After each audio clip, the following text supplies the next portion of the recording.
Witajcie moi drodzy widzowie, Patch Notes 6.0, czyli ostatnie już takie omówienie przed wyjściem DLC Omens of Destruction.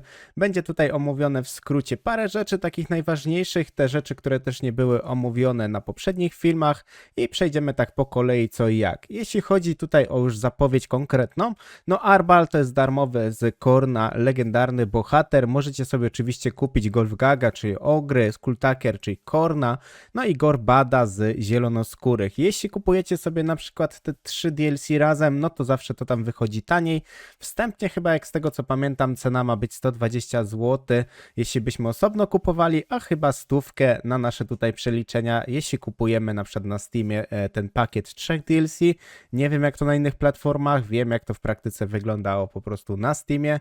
No i też mamy tutaj omówienie, co oczywiście otrzymujemy, jakie tutaj są właśnie opcje, macie też podgląd do filmików, czyli Skulltaker i omówienie mechaniki, tak samo Golfgag, również Gorbad. Ja oczywiście podlinkuję wam do tej strony, żebyście sobie mogli zobaczyć. Jeśli chodzi o nowy content, otrzymujemy 3 legendarnych lordów, 4 legendarnych heroesów, czyli bohaterów, 5 lordów i 5 bohaterów standardowych, 15 jednostek ogólnie, no i 9 regimentów, no i zmiany w gameplayu, mechanikach i tym podobne.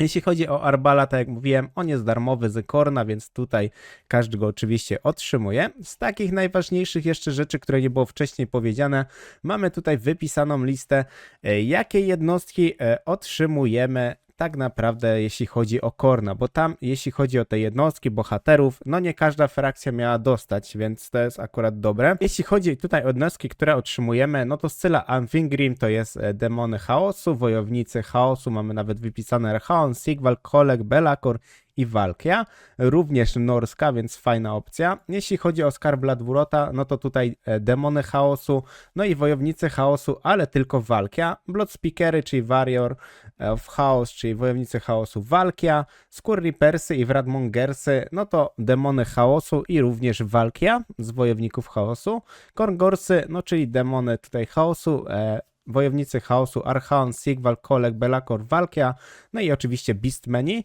No i tak naprawdę zostaje nam jeszcze Blood Beast of Khorn i Cloud Brute, czyli te dwa potwory z Khorna nowe. No to demony chaosu i również wojownicy chaosu Archaon, Sigval, Kolek, Belakor, Valkia. No powiem wam szczerze, że jak tak przeczytałem i sobie zobaczyłem to, no moim zdaniem bardzo fajna opcja. Archaon będzie bardzo teraz potężny, Valkia to już nawet nie wspomnę, co będzie robiła z mrocznymi elfami, no poleje się ewidentnie tutaj krew. Z takich ważnych rzeczy, o których tam nie było w ogóle wspomniane, no pojawi się nowa prowincja w Kataju. Jak mogliście gdzieś tam zauważyć, no będzie to tam w prawym dolnym rogu prawie, jeśli chodzi o Kataj. No jedna tam prowincja, więc szczerze powiedziawszy nie będzie tam większego szału. Z takich ważnych rzeczy też tutaj mamy pokazaną przekuwanie tych demonów, że mamy opcję tego przekuwania. Zobaczymy jak to się też będzie w praktyce odbywało, no bo jednak taki screen, no to wiadomo co to jest. Jeśli chodzi o punkty orientacyjne, tutaj też oczywiście dostaliśmy następne 4 wersje właśnie Khorn istniejących punktów Lustri, 2 wersje orków i goblinów istniejących punktów orientacyjnych w Starym Świecie.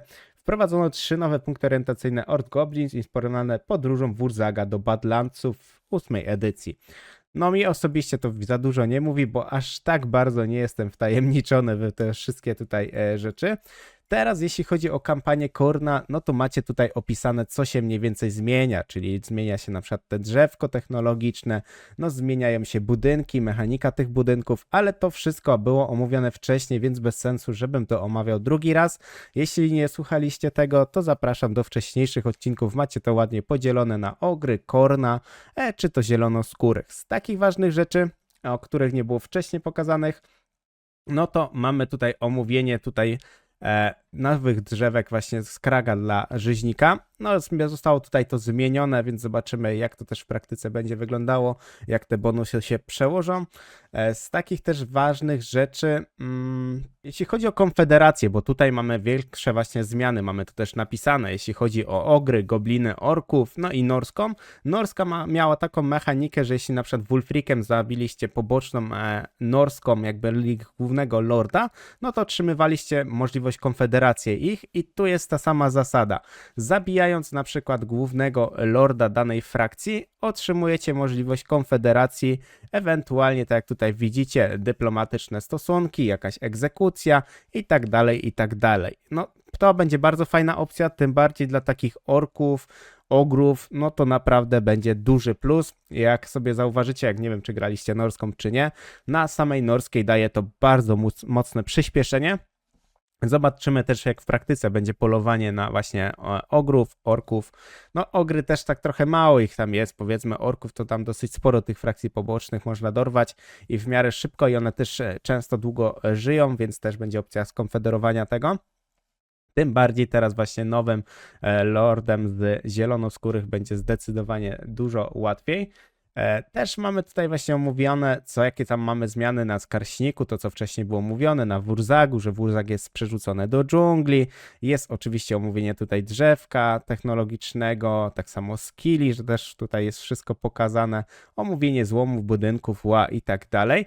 Ale tak jak mówiłem, to też wcześniej było, więc moim zdaniem bez sensu byłoby to znowu powtarzać. Też zostały tutaj zmienione troszkę ikonki, żeby było wiadomo, że to jest jakiś tam dany lord, dany bohater, czy to czarodziej, czy to wojownik i tak dalej, więc to zostało bardziej wyszczególnione.